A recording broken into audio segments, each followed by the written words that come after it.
Este é o 16º episódio da série de conferências online sobre eventos finais, promovida pela editora Safeliz. Nosso tema é o temido Armagedon, o conflito de alcance mundial descrito no Apocalipse que acontece na abertura do 6º selo. Há muita dúvida e confusão acerca desse assunto. Será que o Armagedon é a Terceira Guerra Mundial? Ele é literal ou é uma metáfora? Onde será travada essa guerra? As respostas para essas e outras perguntas você acompanha agora.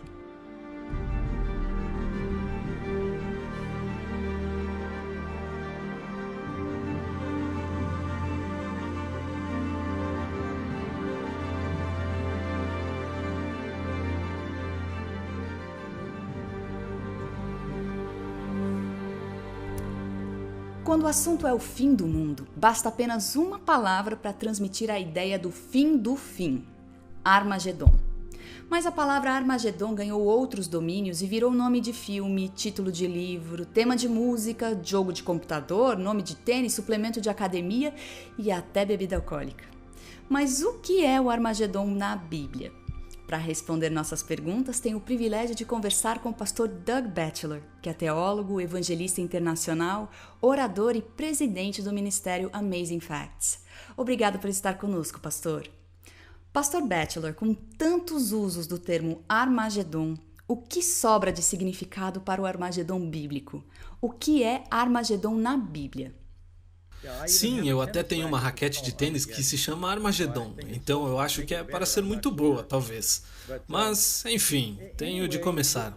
Deixe-me ler o verso que cria o contexto, porque essa palavra aparece apenas uma vez em toda a Bíblia e em nenhum outro lugar na língua grega. Então há algum mistério sobre isso. Mas vamos ler. E o verso fala sobre o momento em que as 7 taças da ira de Deus estão sendo derramadas. É o que chamaríamos de sexta taça ou praga. E começa em Apocalipse, capítulo 16, verso 12. E o 6º anjo derramou a sua taça sobre o grande rio Eufrates, e secaram-se as suas águas para que fosse preparado o caminho para os reis que vêm do Oriente. Então vi saírem da boca do dragão, da boca da besta e da boca do falso profeta 3 espíritos imundos, semelhantes a rãs. São espíritos de demônios que realizam sinais miraculosos. Eles vão aos reis da terra e de todo o mundo a fim de reuni-los para a batalha do grande dia do Deus Todo-Poderoso. Esse é um dos poucos lugares aqui. Daí você vê letra vermelha em sua Bíblia. Há essa marcação. Jesus então fala: Eis que venho como ladrão. Feliz aquele que permanece vigilante e conserva consigo as suas vestes, para que não ande nu e não seja vista a sua vergonha. Então ele retoma o discurso. Então os 3 espíritos os reuniram no lugar que em hebraico se chama Armagedon. E esse é o fim da 6ª praga. É a reunião para essa grande batalha, uma batalha culminante na história. Fala sobre as características de uma besta, do dragão, do falso profeta. Fala sobre um lugar do Megido. Har significa Monte D. E Megido era um lugar em Israel onde ocorreram grandes batalhas. E então menciona o rio Eufrates, que não é perto de Megido. Dessa forma, há um mistério aqui. Mas é assim que ocorre na Bíblia durante o tempo da 6ª praga. E devo mencionar que durante a 7ª praga, Jesus vem. Isso então nos dá o contexto na história em que isso acontece. E quando isso vai acontecer? Sim, bem, isso nos mostra um tempo, mas parece que o Armagedon começa muito próximo ao momento em que a porta da graça se fecha.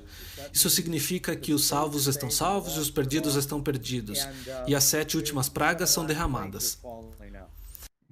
Em seguida, temos o capítulo 16 de Apocalipse. Quando vamos para os capítulos 18 e 19, lemos sobre Babilônia, a queda de Babilônia, e essa grande batalha em que Jesus vem montado em um cavalo branco, e então vemos o desenrolar da batalha.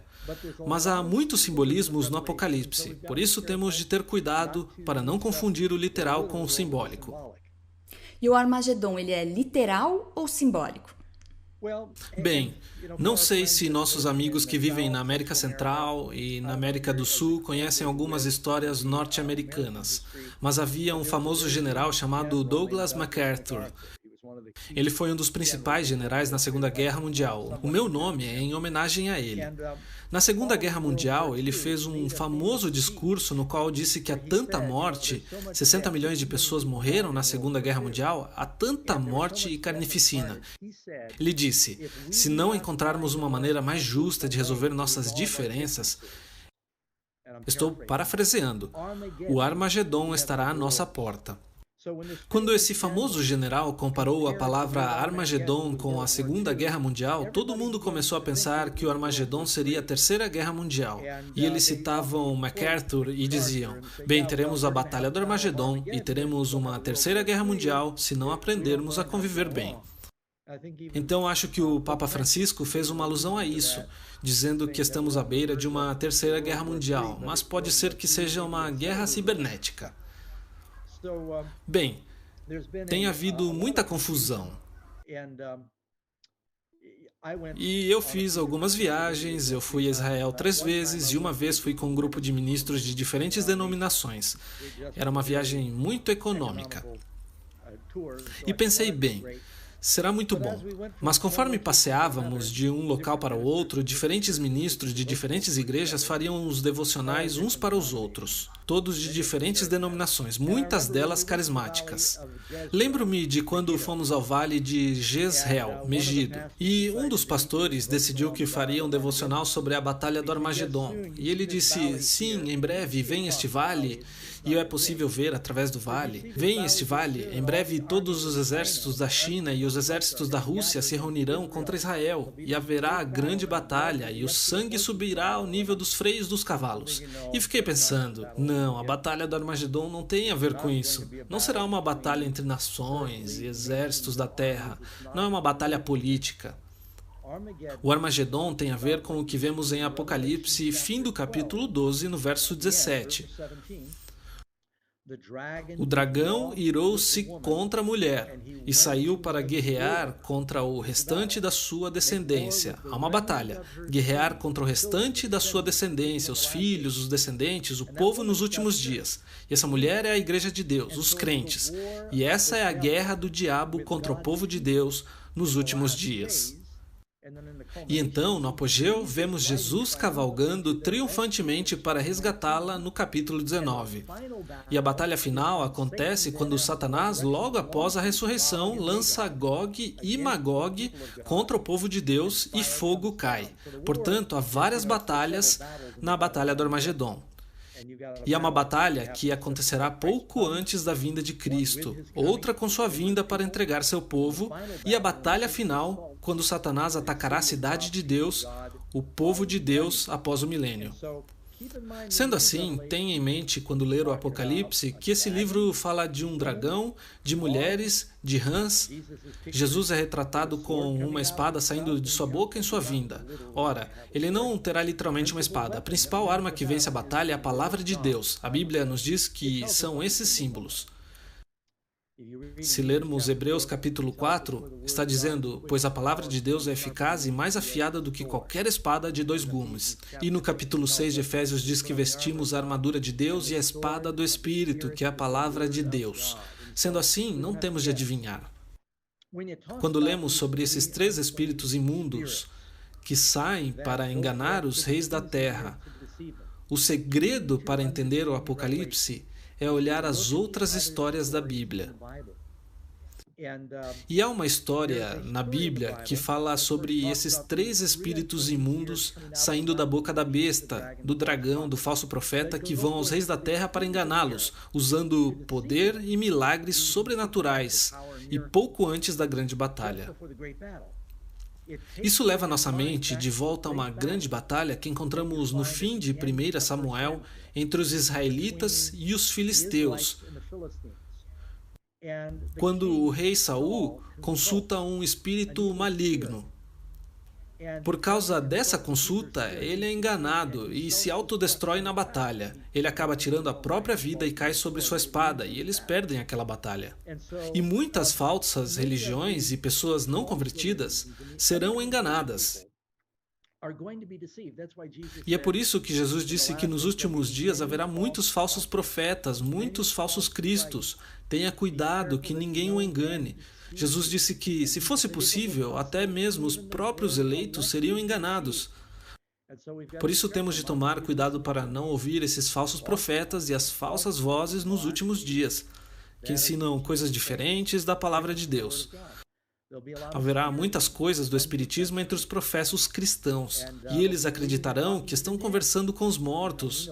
Nós sabemos pela Bíblia que eles não sabem de nada, eles não se comunicam com os vivos. O diabo personificará os mortos, assim como ele fez com o rei Saul, e enganou e criou desânimo e decepção. Portanto, eles não estão preparados para isso. E há uma outra história na Bíblia que é a chave para a palavra Armagedon. A palavra Armagedon, como eu disse, é uma palavra um pouco misteriosa.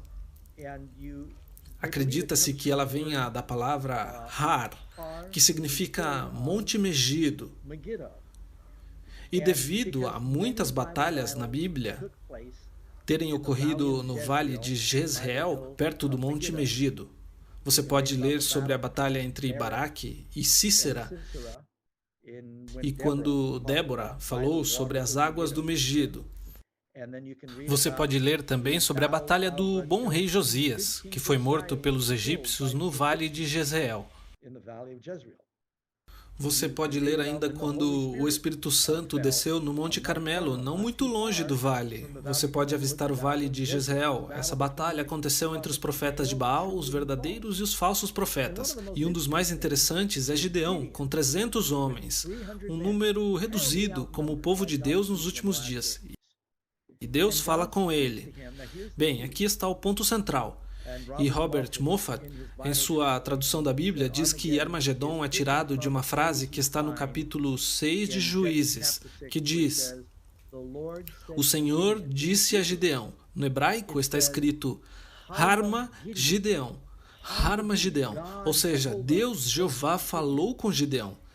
Essa palavra é muito parecida com a de Apocalipse. Percebe-se que no Apocalipse ela está escrita na língua hebraica e nos conta sobre essa batalha que Gideão lutou. E o nome Gideão significa derrubador de árvores, alguém que derruba grandes árvores, um lenhador. E como Gideão, pela confiança no Senhor, e tendo a luz, a Bíblia diz que ele tinha cântaros cheios de lâmpadas, e eles tinham a espada, a trombeta, e venceram um tríplice inimigo. Lembro-me do que está escrito em Apocalipse, a besta, o dragão e os falsos profetas. Um tríplice inimigo. Gideão superou aquele triplo inimigo com a luz da palavra de Deus, com os cântaros, as trombetas, as espadas. Todos estes são símbolos da palavra de Deus. A espada, a trombeta, está escrito, levante a voz como uma trombeta, e a Bíblia é como uma lâmpada para os meus pés e uma luz para o meu caminho. E apenas tocando a trombeta e gritando, seus inimigos se voltam contra si mesmos. Os midianitas, os amalequitas e o povo do Oriente, um antigo tríplice inimigo. Eles são todos destruídos, assim como vemos em Apocalipse, em que o povo de Deus derrota a besta, o dragão e o falso profeta pela palavra de Deus. E como a gente se prepara para enfrentar o inimigo nessa batalha? Porque só um louco vai para a guerra sem treinamento e sem instrumentos de batalha. Não é verdade? Deus não pede a seu povo para sair e comprar metralhadoras ou artilharias para lutar contra o diabo. Nossa defesa será a palavra de Deus. Jesus disse que seremos levados perante reis e os governantes para dar testemunho. A primeira parte da batalha do Armagedon começa antes do fechamento da Porta da Graça. Haverá leis religiosas, pelas quais o diabo tentará fazer com que o povo de Deus desista de sua fé. E haverá leis dizendo que temos de adorar a besta e a sua imagem, ou não poderemos comprar ou vender. Bem, muitos do povo de Deus serão fiéis. Diremos, não faremos isso, mas conforme ficarem com fome, as pessoas serão provadas. Algumas vão se mudar das cidades tentando testemunhar, mas algumas serão detidas, outras serão presas. Haverá julgamentos durante esse tempo, antes do fechamento da Porta da Graça. Alguns serão perseguidos e mortos. E sim, isso acontece agora em outras partes do mundo. A todo tempo há cristãos que sofrem por sua fé. Mas está escrito que daremos um testemunho, nossa arma, nessa batalha. Quando as pessoas no mundo estiverem tomando decisões, eu receberei o selo de Deus ou a marca da besta. Antes de encerrar o período da graça, muitos tomarão decisões. Eles estarão na sacudidura que ocorrerá na igreja. Alguns do povo de Deus que não têm sua fé enraizada na palavra perderão sua fé. Muitas pessoas em outras igrejas e no mundo ouvirão o Espírito Santo falar com elas, e elas aceitarão. Dessa forma, a sacudidura manterá algumas pessoas dentro e colocará outras para fora. E para ajoelhar o trigo, a Bíblia fala disso como um momento de separação. Quando limpavam e purificavam o trigo na Bíblia, eles o esfregavam. Ele era friccionado, daí jogavam para o alto e o vento soprava nele, e os grãos bons caíam e eram separados do joio. A Bíblia diz que esse será um momento em que Deus fará a separação. E é por isso que precisamos saber no que acreditamos. Pedro diz, estejam sempre preparados para responder à razão da fé que há em vocês. O diabo lutará contra o povo de Deus, mas não se trata de uma guerra. E haverá perseguição física, haverá desastres naturais no mundo, haverá possíveis batalhas. Jesus disse que terão guerras e rumores de guerras até o fim. Mas essa não é a batalha do Armagedon. Haverá disputas políticas, haverá pessoas comprando terras, casando-se, construindo, e no fim, Jesus disse que será como foi em Sodoma, será como foi na época de Noé. A vida continuará normalmente até o fechamento da Porta da Graça. As pessoas não devem pensar que o céu estará vermelho e que haverá letras no céu dizendo, ok, o tempo da graça terminará em 6 dias. A vida continuará como está, e é por isso que ele disse, o Filho do Homem virá numa hora em que vocês menos esperam. Mas o que veremos acontecer no mundo é uma grande perseguição por causa da nossa fé. Teremos de saber como defender nossa fé e permanecer firmes em nossas crenças. É sempre bom lembrar, né, pastor, que no livro do Apocalipse o personagem central é Jesus. Muitas vezes a gente se concentra nos selos, no decreto de morte, no Armagedon, mas esquece que a revelação é sobre Jesus. Então, que faceta de Jesus podemos conhecer através desse assunto do Armagedon? Quando o sexto anjo derrama sua taça, isso está em Apocalipse 16:12, o sexto anjo derramou sua taça sobre o grande rio Eufrates, e secaram-se as águas para que fosse preparado o caminho para os reis que vêm do Oriente. Está falando sobre uma libertação, e aquele rei que vem do Oriente nos lembra de que o sol da justiça surge do Oriente. Está falando sobre a vinda de Cristo, porque sempre se entendeu que o Messias traria libertação.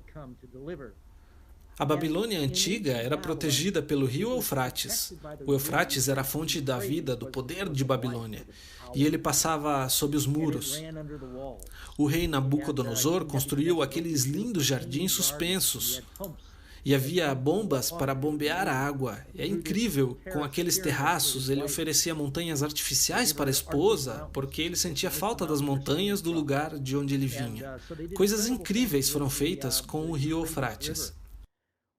Bem, depois que Nabucodonosor morreu e ele era o reino da glória, seu filho, Evil-Merodach, não reinou por muito tempo. Ele é mencionado brevemente em Jeremias, no último capítulo. Então surge o próximo rei, Nabonido. Ele era um estudante. Ele partiu e foi estudar e praticar arqueologia. Ele deixou seu filho Belsazar no comando do reino. Bem, os medo-persas foram lutar contra a Babilônia. Eram os reis do Oriente. E eles perceberam que haviam deixado um rei incompetente no comando. Ele fez uma grande festa enquanto cultuava todos os seus deuses falsos. Ele enaltecia seus deuses, e encontramos isso em Daniel capítulo 5. Ele exaltava seus deuses de madeira, de pedra, de ferro e de barro. E esses são os mesmos metais mencionados em Daniel capítulo 2. Ele estava adorando os ídolos e enaltecendo-os com os vasos sagrados da casa de Deus. Nós somos vasos. Nós somos vasos. A Bíblia diz que ele é o oleiro, nós somos o barro. Somos vasos, assim como o Gideão tinha uma luz dentro de um vaso. Nós somos os vasos de Deus. Nos últimos dias, quando os vasos de Deus forem perseguidos pelo diabo, é isso que acontecerá. Os medo-persas, Dario e Ciro, eram os reis do Oriente. Ciro desviou o rio Eufrates. Em Isaías 45 está predito que isso aconteceria. Ele desvia o rio Eufrates e cava uma grande vala. Todos os soldados se empenharam em cavar uma vala grande o suficiente para desviar um rio para o leito de um lago seco. Ele desobstruiu a barragem e, de repente, o rio para de correr para a Babilônia. O rio Eufrates secou para abrir caminho para os reis do Oriente. E quando a água parou de correr sob os muros da Babilônia, o nível d'água baixou tanto que o exército persa conseguiu passar por baixo durante a noite, enquanto a cidade fazia uma festa com muita bebida. Eles abriram as portas que tinham sido deixadas sem vigilância e conquistaram a cidade em uma noite. E Daniel predisse que isso aconteceria. Então, quando lemos no Apocalipse que o rio Eufrates secará, tem a ver com esse fato histórico, em que um caminho foi aberto para os reis do Oriente. Os medos e os persas deixam o povo de Deus voltar à terra prometida. Jesus, o Pai e o Filho. A Bíblia diz que Cristo virá na glória do Pai. Eles virão no Espírito de Deus. Claro, Deus, o Pai, envia Jesus, mas é o símbolo dos reis do Oriente vindo para libertar o povo de Deus, e assim possamos ir para a Nova Jerusalém. Portanto, há uma analogia a partir da história do Antigo Testamento e de Deus libertando o seu povo nos últimos dias. E o que Deus está tentando nos ensinar com a mensagem acerca do Armagedon? Essa é uma ótima pergunta. Acho que devemos ter a fé de Davi quando enfrentou Golias. Ele disse: "Você vem contra mim com espada, com lança e com dardo, mas eu vou contra você em nome do Senhor dos Exércitos." E Davi pegou uma pedra. Lembra-se do que derruba a imagem em Daniel 2? É uma pedra. Cristo é a rocha dos séculos. E se tivermos nossa casa construída sobre a rocha, não precisaremos temer a tempestade que vem. Nossa casa ficará em pé. E finalmente, como podemos nos preparar para a batalha final? Como nos preparamos para a batalha do Armagedon? Bem, os soldados passam pelo campo de treinamento. E tenho certeza de que no Brasil acontece como nos Estados Unidos, onde é um treinamento muito rigoroso. E alguns não sobrevivem ao teste. Ou seja, eles têm de ser expulsos porque não estão aptos física e mentalmente, não têm a resistência, mas há a garantia de preparação. E isso ocorre nas pequenas batalhas da vida, nas provações. Pedro disse: "Não se surpreendam com o fogo que surge entre vocês para os provar. Deus está preparando nossa fé agora." Davi estava preparado para lutar contra Golias porque ele disse: "Tenho praticado com minha funda há anos." Ele lutou contra um urso e contra um leão, e por meio dessas provações que lhe vieram como um pastor, ele disse: "Agora estou preparado para lutar contra o gigante."